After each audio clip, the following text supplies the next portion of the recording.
What is going on, everyone? Welcome back to another episode of Great Encore. I'm Ben Schneider alongside, as always, Brandon Crosson. And look who's back, Jackson Lambros on the Encore show once again. Jackson, thank you so much for being here. And thank you again for all of your coverage at Portland with Joe San Diego. How's it going? Great to have you back on the Encore show. Hi, boys. So good to be here. Thank you so much for having me. I deserve none of the thanks. That's all entirely to Joe and for everybody here who has been giving us just a little bit of income to make that a little bit more possible. For all of us, it's still out of pocket for the most part, and just the opportunity to go experience new places, new tracks, and to go do that has been a dream come true. I think I can speak for Ben for his ability to go out and do that as well. But no, just been absolutely phenomenal. That certainly does help offset the cost a little bit. Of course, I've got much farther to go coming across the entire country, and the schedule's going to look a little bit different next year. We got the NASCAR schedules out this week, so the Portland-Sonoma doubleheader is no more, unfortunately, but I don't know. Maybe I'll take my one trip out to the West Coast and use it on an IndyCar race, since I still have never been to one of those. And Long Beach is open. Bucket list. Hey, well, we'll see. We'll look ahead to 25 and try to make our plans when the states draw a little bit closer. But go check out their content if you haven't already. Jackson, I think you interviewed everybody from Dario Franchitti to the Firestone Firehawk and the grid walk there. So some good content to check out there. In the meantime, Brandon, how's it going in your neck of the woods? Oh, it's going well. It's Labor Day here in the United States and another Motor Monday. Whoa! No, there's nothing in there. It's because it's Labor Day, so you shouldn't work on doing anything at all other than watching Great Encore, which congratulations, you're doing right now. So. And are you going to be at the Nashville finale in a couple of weeks for IndyCar? I know that. God, no, I wish. No. Yeah, I know that's kind of in your area, though, Brandon. But yeah. That was mainly directed to Brandon because I know that he's not too far from the track. But I know, Jackson, you've been in a lot of IndyCar races this year, and I know that we all would love to be there. So, hey, if you're watching this, you want to make that a more realistic possibility in the future, you can consider investing in our Patreon. Join Colin, Deshelle, Mark, Robin, David, and Matthew, and investing in us, helping not only keep us on the air, but expand our coverage and helping make more weekends like the one Jackson and Joe just had at Portland possible. And if you want to do that, if you like what you see tonight, you want to make that a reality for 2025, you can consider joining these fine individuals, or if you'd rather make a one-time donation instead, you can visit the Buy Me a Coffee link in the description box below. Or if you're watching on YouTube, we now have the Super Chats enabled as well. And if you're watching tonight, regardless, please comment in the chat room, share your opinions on the weekend of racing we just had. And Jackson, we're going to start with your take on the Milwaukee Mile and the Indy NXT race there. Apologies for the graphic. When we went to copy the Xfinity results over, we forgot to change the race name. So no, Louis Foster did not win the Sport Clips 200 Darlington, but he did win the Indy NXT race in Milwaukee, as he's won several races this year in Indy NXT and now the championship as well. So Jackson, like I said, I know you were reacting in our Slack chat as the race was going on. Some great racing this weekend in Milwaukee. What stood out to you the most besides Foster's victory? I mean, 100% great driving from Louis Foster. First things first, congrats to him. First UK native to win a championship for Indy NXT since, I believe it was Jay Howard. Yes, Jay Howard, who's obviously now a very big figure in the kind of American feeder series. But great driving from him. You gotta give a shout out to Jacob Abel, who had some great fighting from the back. Bryce Aaron, who has just jumped in this car with such little preparation from Laguna Seca, has been phenomenal and has adapted so well. Jamie Chadwick was running well within the top three. Couple restarts got choked up, but she held on to that position very well. When we're looking to next season, I mean, both Louis Foster and Jacob Abel are looking to make that move up, and we'll talk about that later. But when you look at top three down, it's a ton of guys who are just looking like genuine championship contenders, especially when you look at maybe 7th place Yuvan, Sunamurthy. And I think it's just these guys are already so comfortable being wheel to wheel. They're still getting coaching behind the wheel, Ben, but I think it's very much already confidence in not just themselves, but the guys around them. And we learned a lot about that here at Milwaukee. Yeah, some great results, not just for Louis Foster, but some strong results, like you mentioned, Jamie Chadwick as well, really taking that step forward on the ovals this season. I know it was a disappointing result at Gateway for her, but a solid top 5, and moves her close to Salvador de Alba for 5th in the championship, although de Alba actually extends that margin over Chadwick with a third place finish. So Chadwick knocking on the door of a top 5 points result. Jacob Abel, second place, also second in the championship. And Jackson, like you mentioned, those are the two that are looking to take the step forward. But trying to get rid of the graphic. There we go. But as for Louis Foster, like we mentioned, fantastic season, but not much unlike the Christian Rasmussens and Linus Lundqvists of the world. We've seen in recent years drivers that win the Indy Lights or Indy NXT championship. There's not always a seat readily available or an obvious place for them to slide into the Indy grid. When you look at Louis Foster and what he's done this year, you have to go all the way back to the first IMS road course race in that doubleheader for a non-top 2 finish for him. He's been absolutely sensational. You would think he'd be a slam dunk to have a spot next year. That may not necessarily be the case, given how many seats are already taken up. So what do you think that says about not just Louis Foster, not just certain teams in the IndyCar series, but the state of Indy NXT, if there is, much like what we've seen in Formula 2, not necessarily as much of a clear path to the next step?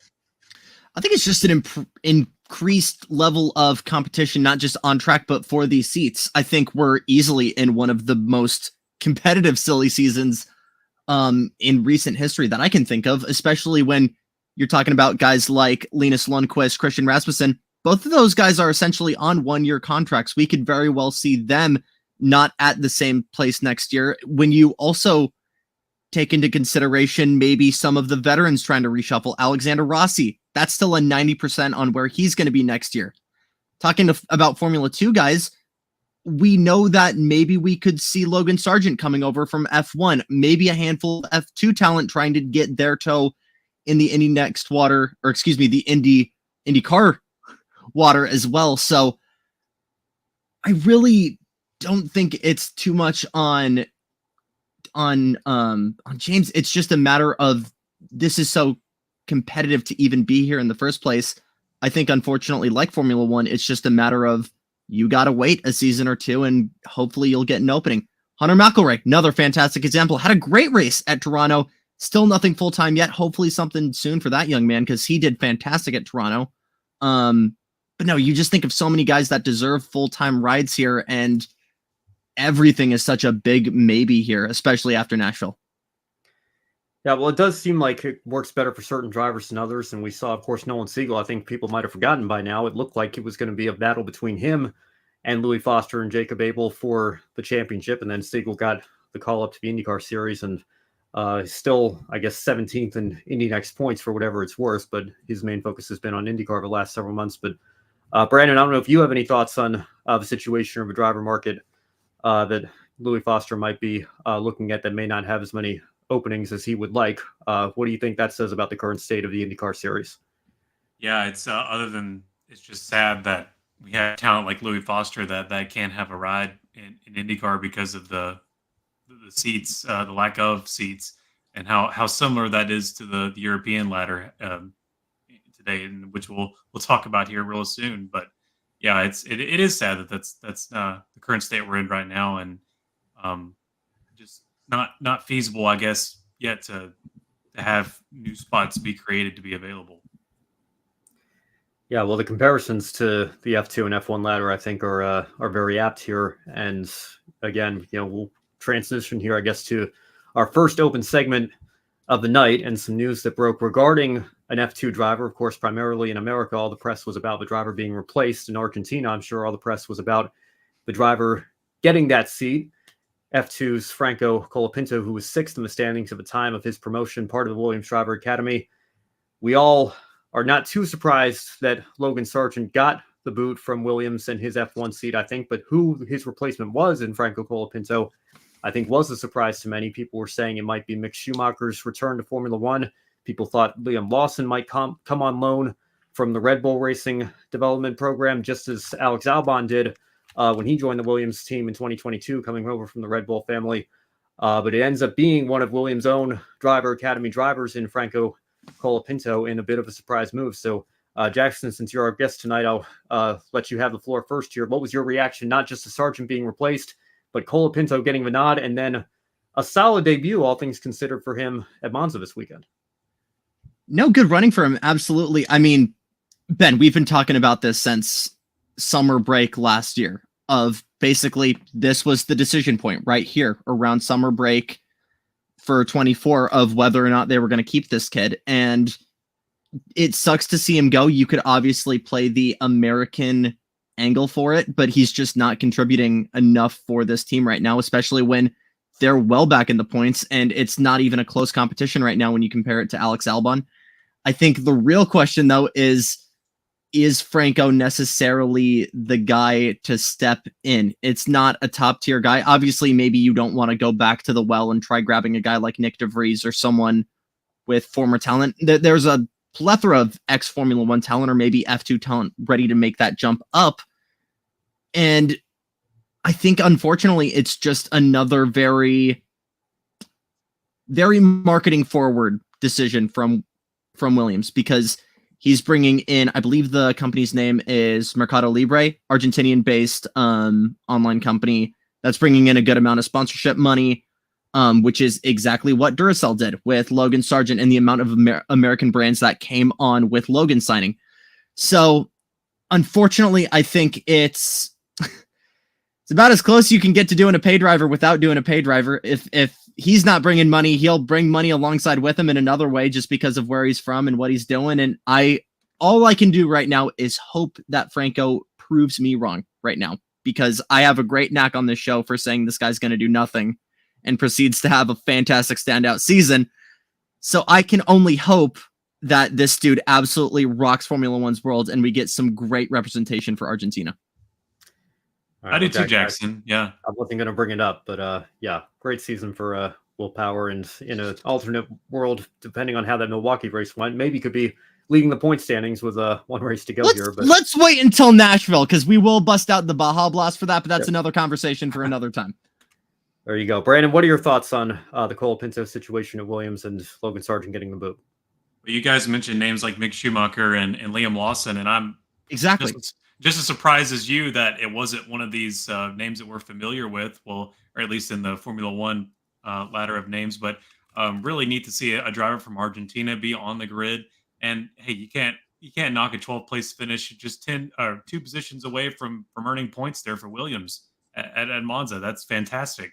Will it be that way every weekend? Of course not. But look, the results for Logan Sargent were very apparent, and whether it was his fault every weekend or not, it was suffering. And obviously Colapinto has plenty of sponsorship to come with him from Argentina. So, I mean, it is all about the money and what you can bring to the table. And then sometimes it's money first, talent second, but it looks like he has the talent to support it as well. So very, very looking forward to what he can do here with Williams. Really quickly, Ben, sure, before I give it back to you, from Fred Smith on Road and Track, and this is a great thing kind of backing up the point I was trying to make. I know exactly where Franco, you're going. You know exactly where this is because you saw Hinch and Rossi's podcast mention it. Yeah, exactly. Go ahead and read Franco it. Colapinto's resume advantages on Logan Sargent. Is a different guy. Looks and sounds like a person who is not Logan Sargent. Couple of podiums in LMP2 in the Asian Le Mans Series. So, and if he waited maybe 5 more minutes, it would have been brings Mercado Libre money into the team. Yeah, I mean, Fred is certainly a character on X/Twitter, and yep, maybe not the most fair resume to lay out for Franco Colapinto there, although the tweet was certainly amusing in more ways than one. But I will say this about Williams and Monza. We went through this with Nick DeVries when he got the call up for when Alex Albon had appendicitis, and then he got Toro Rosso, and much like Logan Sargent this year, got replaced midseason with Daniel Ricciardo in his return to F1. Of course, AlphaTauri at the time, they decided to go down the Mick Schumacher path of bringing in somebody with experience, albeit much more experience than Schumacher has. But this has always been a track in the V6 era where Williams first had that resurgence when they had brought on Mercedes as their power unit supplier, and Mercedes was obviously so dominant at the start of that era. And Williams actually flexed their muscles and kind of made that big 3 a big 4. They finished third in the constructors for a couple of years. I remember Felipe Massa was on the podium at Monza, I think in 2015. Sergei Sorokin, you remember him? He scored a point at Monza in 2018. Nick DeVries obviously finished in the points when he got his call up, and now Franco Colapinto coming very close to the points. Nicholas Latifi came very close to the points. I think that was 2021. That was Claire Williams' last race, I believe, before she stepped aside. So this track has been known to produce better results on average for Williams than we see for them on average at other tracks on the Formula One calendar. So I'm in a bit of a wait and see approach still. I take nothing away from Franco. He didn't put a foot wrong all weekend, as James Vowles said over the radio after he crossed the line. But I would like to see what he does when we get to Baku, when we get to Singapore, which has not been a very good track for Williams in this era, where when we get to Circuit of the Americas, which is where Logan Sargent scored his only point in Formula One, and then Mexico, Brazil, Vegas, Qatar, and Abu Dhabi to close out the year. It's a good stretch of races. Obviously, we don't expect Colapinto to have a seat on the grid next year. We know Carlos Sainz is going to be taking the Williams seat in 2025. But Jackson, to your point about sponsorship money, it's nothing new in this expensive world of Formula One where we see drivers, I can think back to the last American before Logan Sargent, Alexander Rossi, lost out on that Manor seat to Rio Haryanto, who brought, all the Indonesian oil money with him. And Pastor Maldonado did the same thing for Venezuela. And I read an article in The Athletic this week that Williams had, their phones were ringing off the wall with a number of Argentinian companies that were saying, what kind of packages might you have available for sponsorship or for partnerships for Franco here? And Logan Sargent was doing the same thing with companies based here in the United States. So especially for a team like Williams, and especially given, we knew that even before, the accident that I think, they say didn't influence the decision to drop Logan Sargent, but, I'd imagine the team couldn't have been too happy with the amount of upgrades on that car that were destroyed in the crash of a Dutch Grand Prix weekend. Even before that, Logan had to sit out Australia because Alex Albon had a similarly bad and severe accident. They couldn't repair the chassis. They didn't have a spare chassis for him. So this is a team that has been financially strained over the last couple of years, and kind of puts them in a bit of a bind, I think, when deciding who they can bring on as drivers, especially for that second seat. So we'll wait and see for Colapinto here. A bit more on his resume. He did win one race, a sprint race at Imola earlier this year in Formula 2, and was sixth in the standings, which was one spot higher than Andrea Kimi Antonelli, who was confirmed as the Mercedes driver this week for 2025, and got a little taste of F1 through free practice one. You could argue that maybe Franco had a little bit of a smoother introduction or debut to Formula One than Kimi. You can also argue that too. Yes, very much so. So listen, by no means, I think it wasn't so much that, especially for us here in America, where although F1 has certainly boomed, F2 still doesn't get as much coverage. You really have to log on to the ESPN Plus app to see for yourself what that series is all about. It's not on SportsCenter highlight reels or anything, so it's a little bit harder to get that series and coverage here in the States. We try to do our best here on the Encore show for you all, but when you look at Colapinto's situation, I don't know that it was necessarily that people saw him negatively. They just didn't see him at all because there wasn't very much coverage of F2 beyond the Antonellis and Ollie Behrmans of the world because of their statuses for 2025. So we'll see. I think, again, a very solid introduction for him, but I would like to see what he can do at tracks that aren't known as strong suits for Williams as we close out the remaining 8 races of the year. I'm going to try and make an IndyCar comparison here because I was heartbroken when I found out that Sebastian Bourdais was being replaced at Delcoin in 2019. And my instant reaction was just, who the heck even is David Malukas? Had never heard of this kid before. And it's not necessarily my fault. It is my fault, but it's not like we... Bit of a stutter there on my internet, but we're not given like next coverage even to a level that I feel like we should have. And I think thankfully FS1 is going to help that greatly, but to not even know the 21 runner up and next is going in and replacing this guy, like, and don't get me wrong. It's just, I think overall, and kind of maybe what we're trying to do here a little bit to stop that bleeding is, even if it's just the second rung, that needs more coverage. And I think the only one that's actually to that tier maybe is Xfinity, but then you also have a bajillion different people in Xfinity right now, and that's a whole different can of worms. So, yeah. Well, and again, Xfinity has the benefit of being a NASCAR sanctioned series, and exactly NASCAR second and sometimes even third tier of a truck series has been known to draw better numbers in the ratings than IndyCar has on USA at times this year. But again, a whole nother can of worms that maybe we don't need to go one more down thing here, and we can put this topic to bed, but sure. Knowing as an IndyCar fan, I have to have a little bit of anxiety over this Argentinian fan base. Just a little bit. Yeah.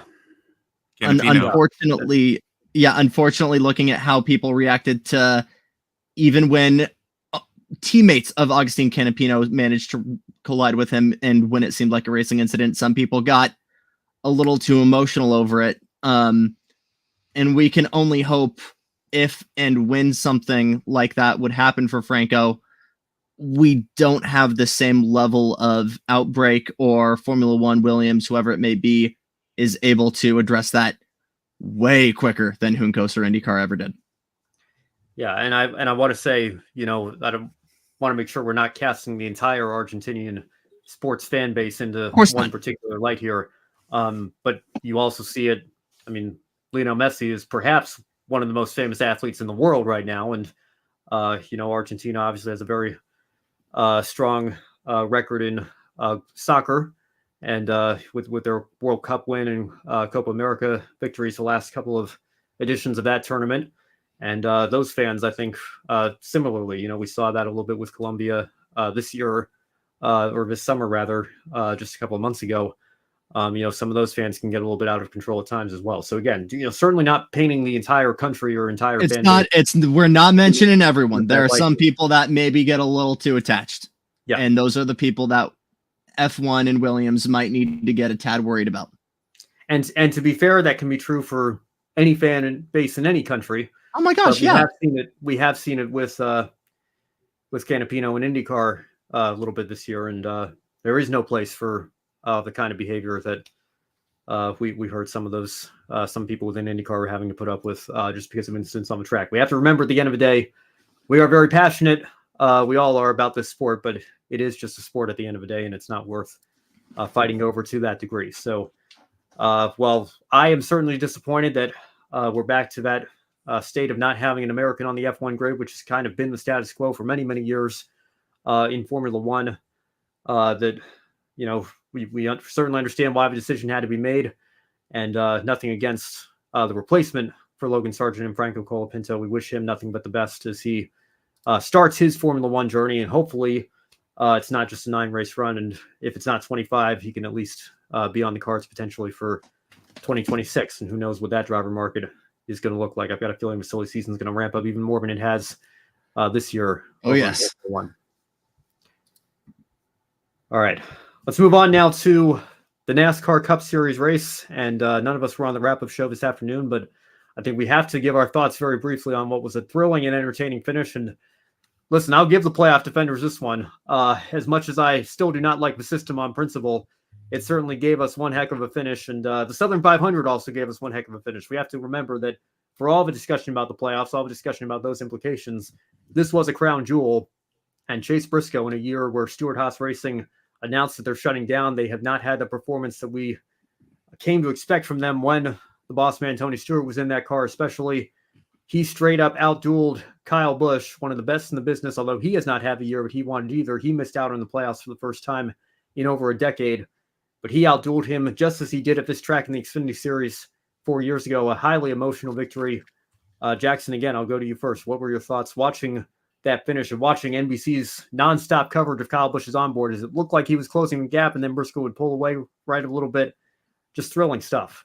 We're going to talk about the Xfinity repeat a couple times tonight, I feel like. But I mean, if you're sitting in in SHR's garage knowing that you're running out of sand in the hourglass for that entire operation, this is literally, this could quite possibly be the last time we ever see a Stewart-Haas car in victory lane. And I think to even get that to happen, it's so special for this entire team to make that happen. And I can only imagine what the emotions are for the 300 and something people right now that had to watch that last night, knowing that they're still going to be out of a job in a couple months. But it's easily one of the best storylines of this year right now. And I again, Ben, I know as much as you are against the playoffs. There were a couple of storylines here that really did go in the playoffs way, and this was for sure one of them. Yeah, there's something special about Darlington, guys, that I might eat my words in the next few years. I don't know, but there's something about Darlington that the playoffs can't touch it. I mean, that track races like no other place and sets us up for something exciting, long term, long green flag running, and wearing down on the tires, the sandpaper that is that track. It always puts on something spectacular. And my goodness, did we get something spectacular last night? Chase Briscoe, you already said it. Stuart Haas. What they don't know what the future is going to hold here at the end of this year, but man, that's a feel good story there. And Kyle Busch also, even with a P2 finish, he was going as hard as he could. Chase Briscoe outdueled him fair and square. And I was saying on Slack last night, I think I was getting overly excited, but it was like, man, Briscoe was just glued to the wall, and that's how you have to be at Darlington to get the extra oomph out of it. But man, just any bit closer on that wall, it would have been over. It would have been over. Yeah, and Kyle Busch would have had the advantage. I don't know how he held that wheel, but he is a race car driver, buddy. He's one of the best because he's able to win at the track too tough to tame. You know, I thought for sure when Kyle Busch made those couple of quick passes on the restart with those slightly fresher tires, even though it was just, what was it, 3 or 4 laps, I think.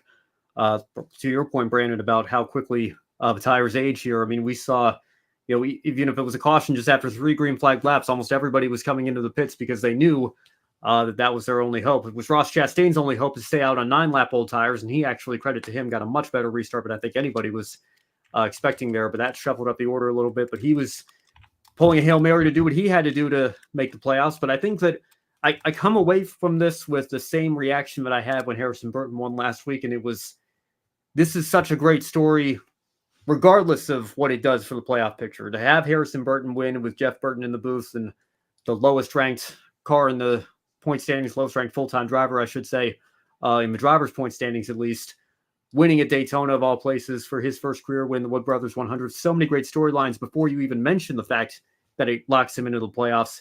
And similarly with Chase Briscoe this week, this is a crown jewel race at one of the most historic tracks on the NASCAR calendar. And Kyle Petty, who was back on the NBC coverage this weekend, mentioned during the pre-race show that, you know, some people would perhaps consider the Southern 500. I think it was Kyle Petty. It might have been Dale Jarrett as well now that I think about it. But I think both of them, obviously very rich family legacy and history in this sport. But I think both of them would probably tell you at least that, you know, this race, if there's any race that rivals the Daytona 500 in terms of prestige and in terms of difficulty to win, then it's certainly the Southern 500 here. So for Chase Briscoe to be able to do that and hold off one of the best in the business in Kyle Busch, very, very special stuff. As someone who's an outsider to Cup, both you gentlemen would put this above the Coke 600? I would. I think so. Nowadays, I would. Yeah. I mean, especially with where it's at right now. I mean, as obviously it doesn't need that its place on the schedule right now to hold its prestige, but it's clearly, I mean, it's one of the crown jewels for a reason. Yeah.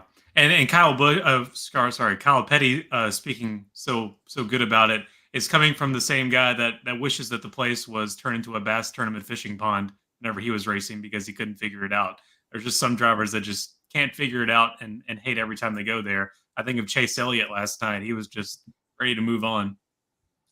Well, I don't think anyone had I mean, it was a great night, but it was simultaneously a terrible night to be Tyler Reddick. My God. Don't get started on that.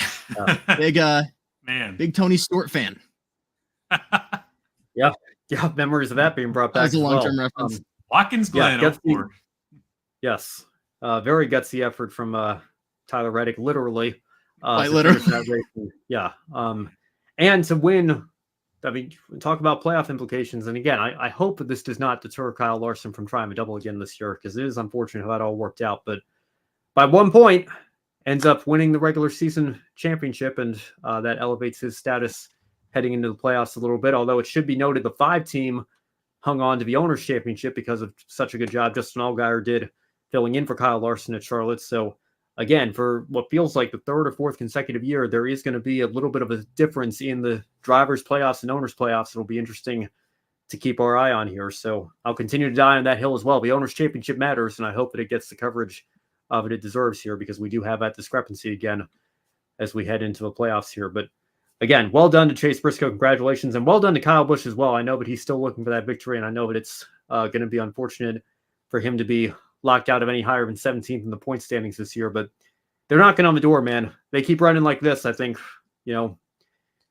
comes to mind. We said the same thing about Chris Buescher earlier this year. You've got to win at some point. It's no guarantee, but you would think if he continues to run like this, he's going to at least have some good opportunities to get back to victory lane and at least keep that streak of winning at least one race per year alive.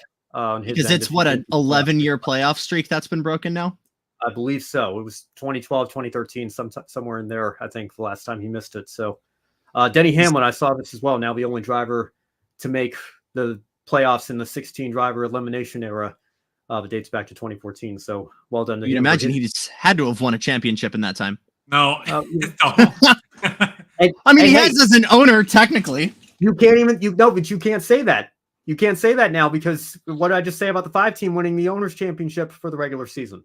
Yeah, Tyler, he's the owner of the driver's car that won the driver's regular season championship, but I can't give him a championship as an owner because it's Rick Hendrick's number 5 car that won the owner's regular season title. So even if you extend championship past regular season qualifications there to try to give Denny a championship, he can't even say that, in my opinion, because the 5-team won the owners.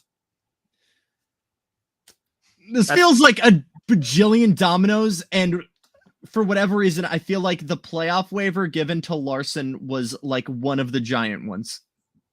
I could be so wrong right now. Yeah, well, I'm glad he got it. Oh, me too. I mean, that you want to talk about opening a can of worms there. Larson interacted on track as a result. Like I don't know if we would have had, the level of aggression like that Buescher finish. Yeah, and Bob, go ahead, Brandon. Bob Pockrass asking Larson that gotcha question of like, do you think that 1 point came from the from attending the Indianapolis 500? No, that 1 point could have came from anywhere. Like, you're getting down to like tiny, minute details. Who's to say that came from attempting to do the double? I don't get that. Yeah, well, I mean, it really essentially is almost the same as finishing 37th, right? Because I mean, I guess you get 1 point as opposed to 0 for skipping a race, but it's not unprecedented that you could overcome a last place finish to win the regular season championship, or win the championship outright or anything.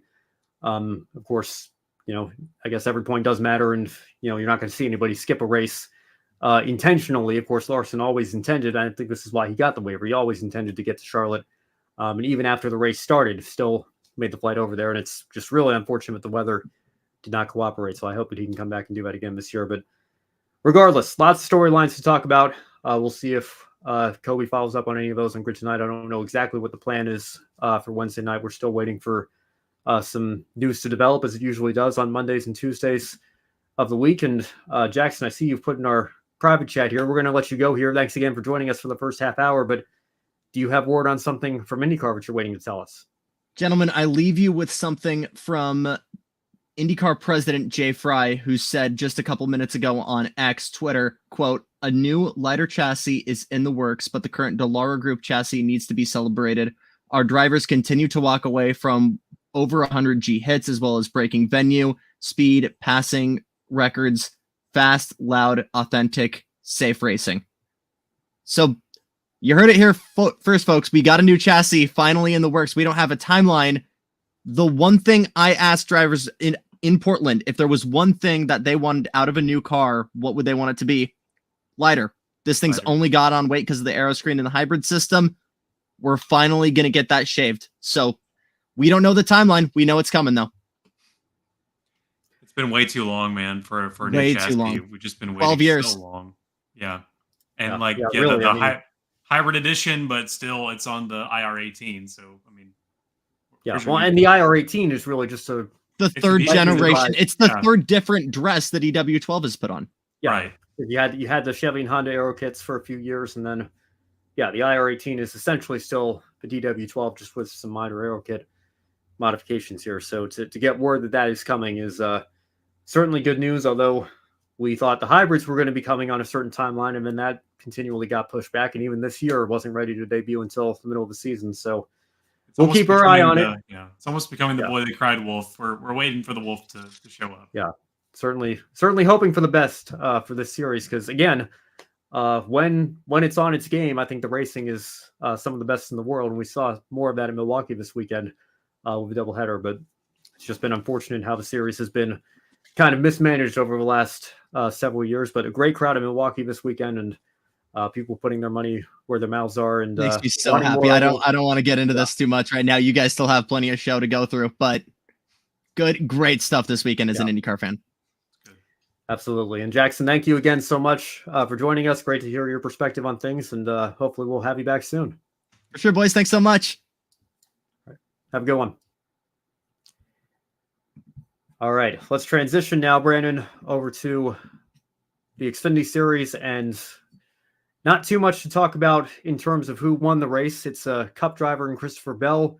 Doesn't affect the playoff grid, aside from the fact that it takes playoff points potentially away from drivers like Cole Custer and Sammy Smith. You see another Cup driver up there in Chase Elliott. But let's talk about Sheldon Creed. He pretty much had this race won. He had outdueled Cup Series driver Christopher Bell to have this race won.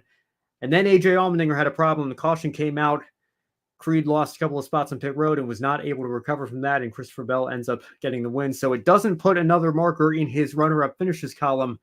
But what in the world, Brandon, does Sheldon Creed have to do to win one of these Xfinity races? You tell me. I really don't have an answer anymore. And I don't want to eat crow again this year, but I feel like it's not coming.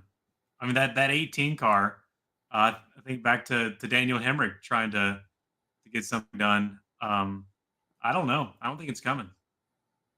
So well, I might be setting that up for the rest of the year. It's a late year. Might as well start now. Yeah, well, I know you mentioned that several times last year with Riley Herbst when you had to eat crow after he won. I'm prepared to do it again. You're recording me in the future. Go ahead. Let's play this later in November. Come on. Yeah. Well, we'll keep our eye on that, and I'll make a mental note of this so that we can play it back if and when it does happen. But Brett, I mean, you mentioned Daniel Hemrick. He did it in probably the most dramatic way possible, and he was really in the same sort of boat here. Just could not break through for second place finish after second place finish. Looked like he was going to finish second again in the championship race, and then he put the bumper to Austin Cindric and took the championship from him, and that is still, to this day, his only race victory in NASCAR in the top three series, at least. So Sheldon Creed's not in that boat. He does have some truck wins, even a truck championship. Could that maybe play into his favor, having that experience, having a number of wins of a truck and ARCA level already to fall back on? We know he knows how to win races. It's just been circumstance after circumstance that has permitted that. But could you see him pulling a Daniel Hemrick and winning at Phoenix, making that his first Xfinity win in dramatic fashion, driving the same number 18 car for the same team in Joe Gibbs Racing? He could very well. It just seems to me that the dominant cars in the Xfinity series don't always end up being the ones with the most wins. It's who is good at the restart, who's good at NASCAR overtime, and who's going to get the good jump and keep everyone at bay. Sheldon Creed might find himself in that position. It may be our next race. It might be Phoenix. Who knows? But I feel like that's the way it's going to have to come. I don't see him stomping the field outright.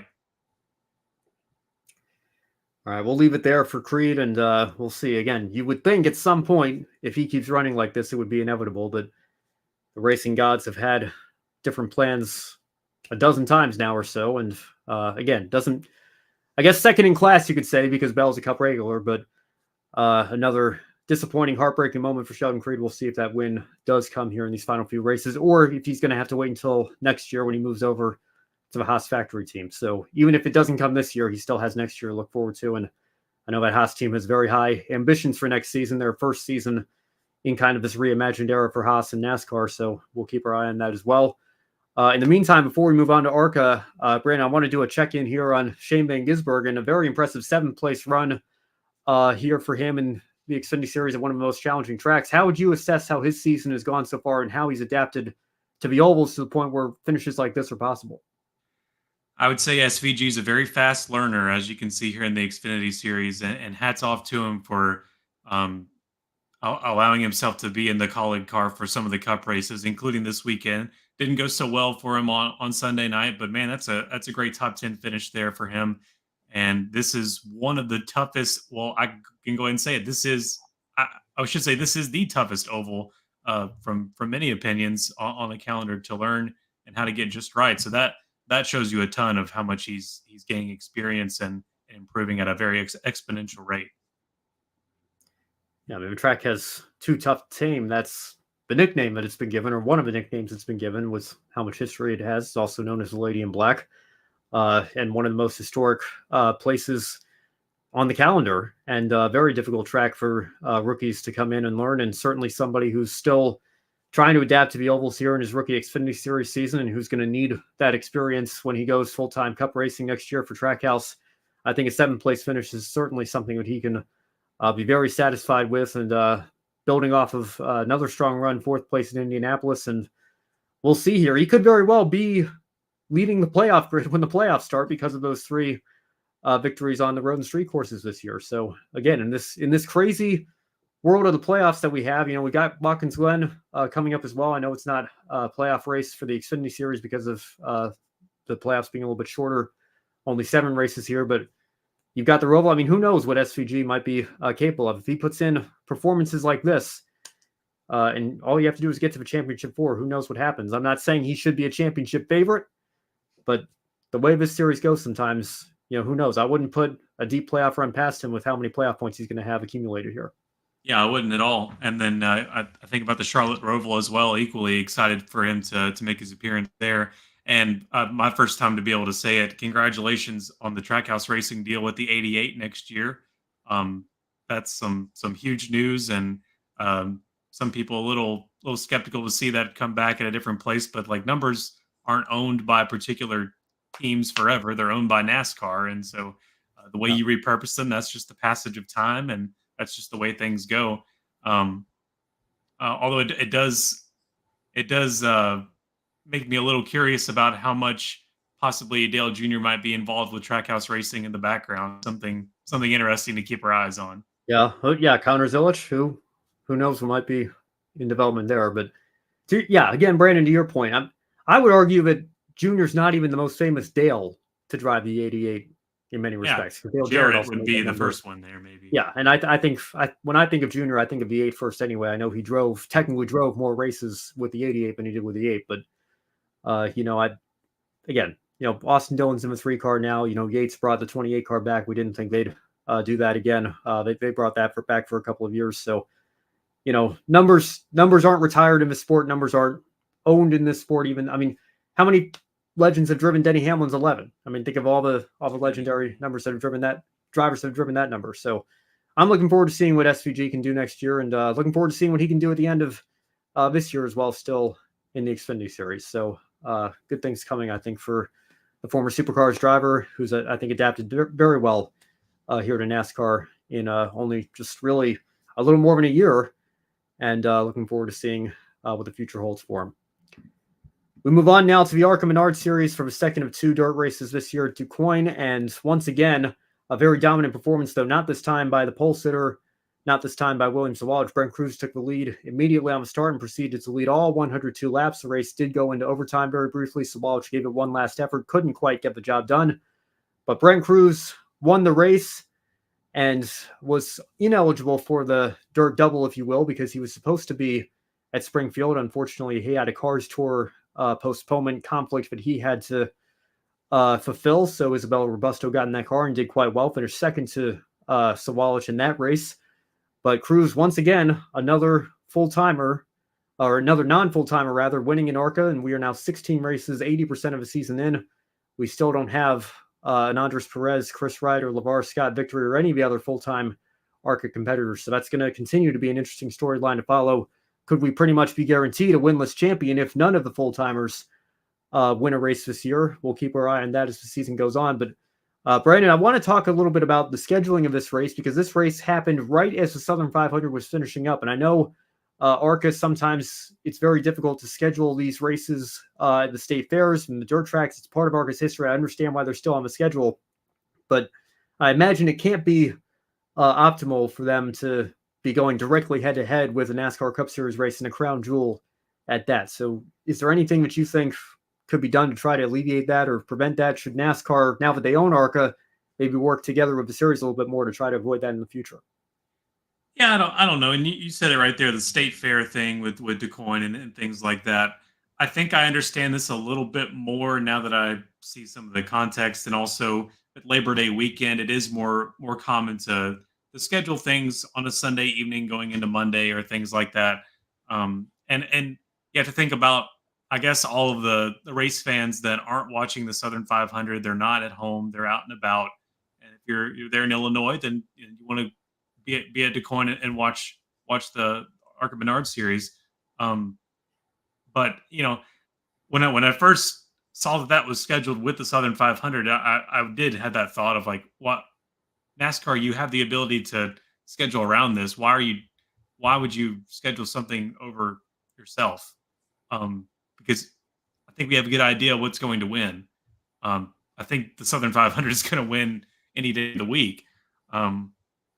And certainly, let's be honest, it wasn't the most thrilling of races for ARCA there for Brent Cruz to lead every single lap and William Sawalich to round out P2. But still, it is kind of odd when you just see that on the calendar of, oh, these are around the same time slot and they're owned by the same company. It was a little weird. But I do get Labor Day weekend does have some unique qualities to it where those sorts of things happen from time to time.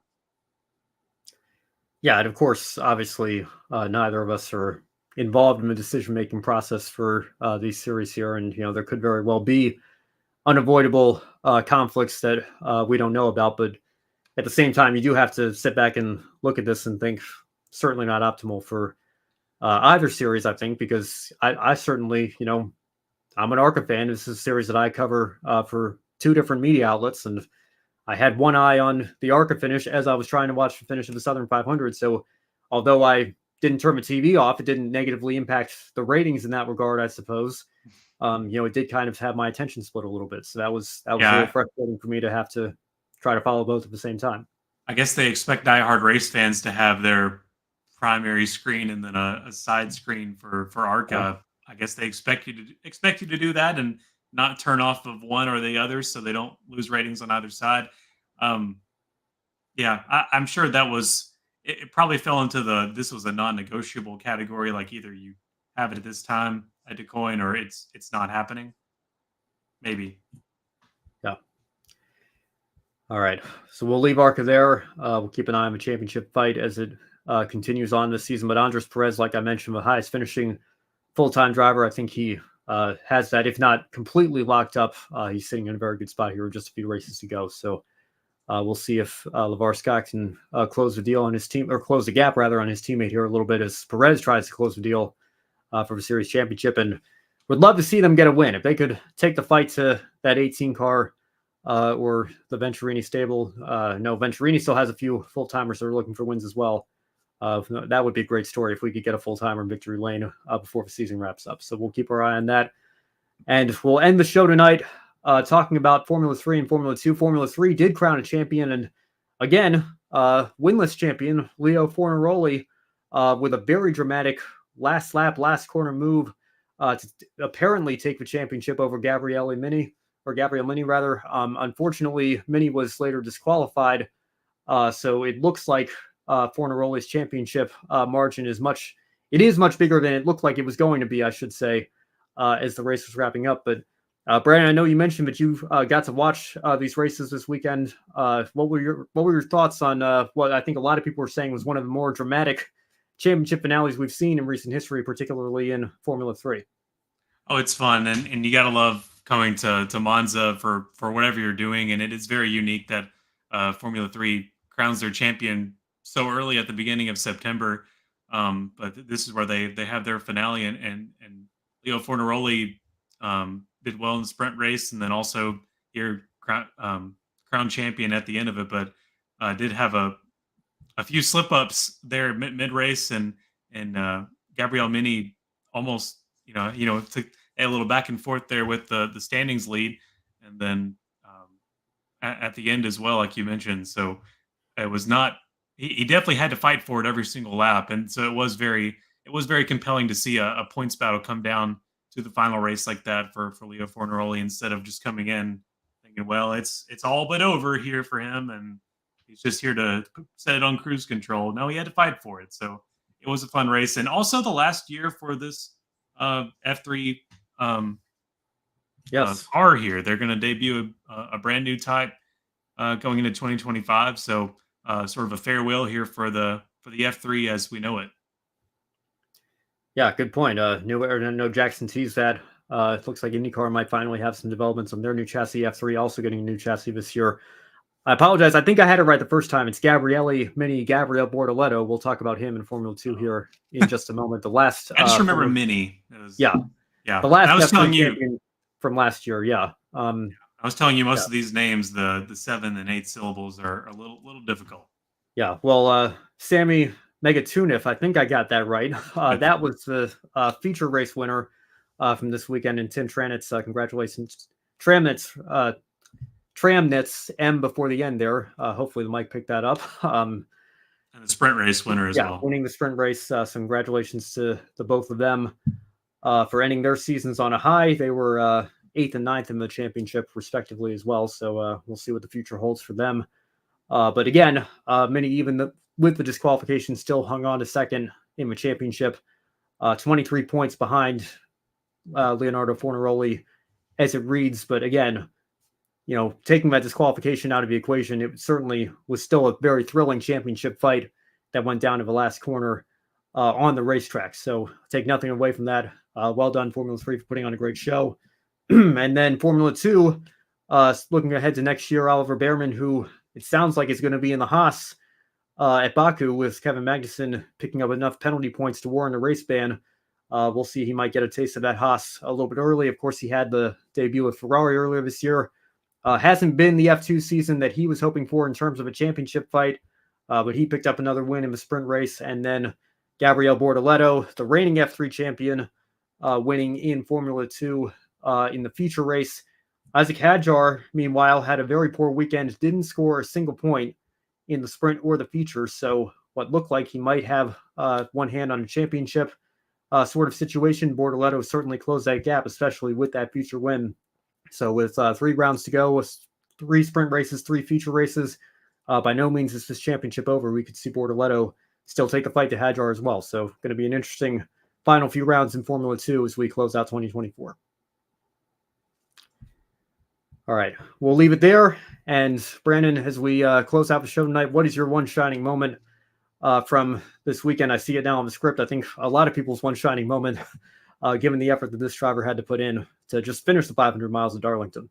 Yeah, and I got to say, it was that's probably my wife's one shining moment too, because on the couch last night, that was one of the things she was invested in going on during the race, and that was the toms, and Tyler Reddick having trouble in the car. You already know the trouble, but man, going to pit road, being given the crackers and Tums, and having the whole setup on you, and dropping them in the car, and then I think my wife said that she was keeping track with it, and I think she said that he came back in and they were trying to dissolve the Tums into water, so maybe he can just be drank there by Tyler. But she was reminding me that the point of Tums is that it dissolves in your body and not already dissolved. But either way, it had to be a long 500 miles for Tyler Reddick, and we're all very fortunate. It was a black fire suit this year instead of the white fire suit he had for the Goodyear 400.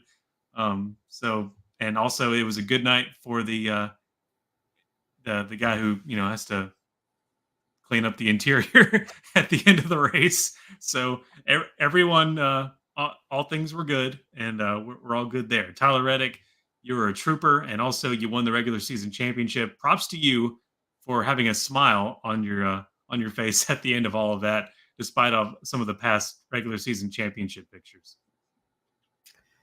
I want to give a call to Alex Palou, who, again, had a very tough second race, at least in Milwaukee here, and couldn't fire off of the pit road, or stalled off pit road, rather, had that issue with the battery that they had to replace and was many laps down. But never quit, went out there, logged laps, gained as many points as he could, and with Will Power's spin at the end, or towards the second third of the race, rather, and him having to recover through that, ended up not being as much of a hit in the points as it looked like it might be when Power was leading the race. So he still carries a pretty decent advantage. It's not over. We could see crazier things have happened, but Palou minimizing the damage and his demeanor through all of that as well. He would have had every right, I think, to just be livid and furious about something totally not in his control, potentially costing him a better shot at a championship. I guess he was always going to have a shot at a championship heading into Nashville with the margin that he had, but it looked like that margin was going to be erased entirely for a brief period there. And yet he still maintained his composure and was able to minimize the damage as much as was possible this weekend. So for that, I give Palou and the entire Ganassi team my one shining moment for, I guess you could kind of say, a bend, not break situation here and minimizing that damage. Well done to the entire number 10 team. And we'll see. We should have a thrilling championship fight happening in a couple of weeks' time in Nashville on the IndyCar Series side of things. Of course, as we talked about at the start of the show here, Indy NXT already wrapped up, so congratulations to Louis Foster. No shortage of one shining moments for him throughout 2024. And we'll keep an eye on whether or not he gets a seat in the IndyCar Series next year. Certainly hoping the best for him after a dominant season in Indy NXT. Yeah, should be fun in all of that. Lots to look forward to here as we continue to head towards the closing months of 2024. And as we do that, we'll close out our show here tonight. Thank you all so much for tuning in. And if you're watching after the fact, thank you as well. And be sure to subscribe to the Grid Network if you haven't already. You can follow us on all of our social media platforms, X/Twitter, Facebook, Instagram, TikTok, Twitch, LinkedIn, Threads. Most importantly, right here on YouTube. Thank you again for helping us hit the milestone of 1,000 subscribers earlier in the year. Now we're well on the road to 2,000 and beyond. If you really liked what you saw tonight, again, like I mentioned at the start of the show, you can take a few minutes to consider joining our Patreon. Join Colin, Deshelle, Mark, Robin, David, and Matthew in making weekends like the weekend our friend Jackson Lambros just experienced at Portland with our own Joe Samniego a bit more common in 2025. And if you like what you saw from them, you want to see that become a more regular thing here at the Grid Network, we have a long-term goal to do that on a more regular basis in the future, and that will only continue to expand our coverage for you all, the viewers. You can also become a member through the Grid Network YouTube channel, or if you'd rather make a one-time donation instead, you can check out the Super Chat or Super Thanks feature if you're watching here on YouTube, or we now have the buy me a coffee, rather. Excuse me, been a long show here. Feature enabled as well. You can click the link to that in the YouTube description box below. Any amount helps us continue to grow our motorsports media outlet here at the Grid Network. Now, looking ahead to our upcoming schedule, Grid Tonight will be back with Kobe Lambeth, Josh Birch, and Matt White on Wednesday, so stay tuned for that. No Women in Motorsports last week with a busy schedule and Joe getting back from Portland, but hoping to bring that back this week. Some stuff to catch up on there, namely F1 Academy, so stay tuned for that as well. And, of course, stay tuned for more coverage, as always, heading into this upcoming weekend as the NASCAR playoffs begin from the Grid Network. Brandon, any final thoughts before we sign off here for this evening? We're going back to have our next closest finish in history at Atlanta Motor Speedway somehow, some way. And then also don't forget 2 more weeks before the CW takes the handoff for the Xfinity Series for the rest of this year. Can't wait to see what that whole new, the first whole new broadcast outlook we've seen in a long time. If you don't count USA, like I don't count USA, it's basically NBC.